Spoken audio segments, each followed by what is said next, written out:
sa sektor ng edukasyon at kalusugan. At dito nangibabaw ang pagkukulang sa quality education at universal healthcare na matagal nang ipinangako, ngunit hindi pa rin lubusang natatamasa ng maraming Pilipino. Nating alamin sa ating mga guests ngayong umaga kung ano yung gagawin nila sakali nga mailuklok sila sa pwesto, di ba? Para sa ating mga PWDs, para sa ating mga kababaihan, para sa pamilya at para sa mga kabataan.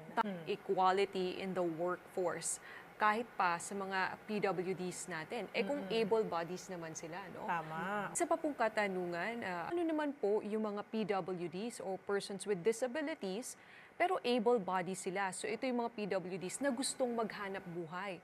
So paano naman po sila makakahanap ng employment? O kapag gusto nila magtrabaho? Ay dapat tanggalin natin yung discrimination sa workforce, no? Kasi kung ang disability mo naman ay hindi nakakaapekto sa iyong trabaho, dapat kompleto ang iyong sweldo. Tama, partner, at saka dapat ang progreso, dapat kasama lahat. Inclusive. Sama oo. all. Yes, sama all. Sama Maganda all. yan, partner Ezra. Ayan. Muli, yan po sina Attorney Angelo de Alban at dating Congresswoman Liza Maza, tumatakbo pagkasenador para sa 2025 national and local elections.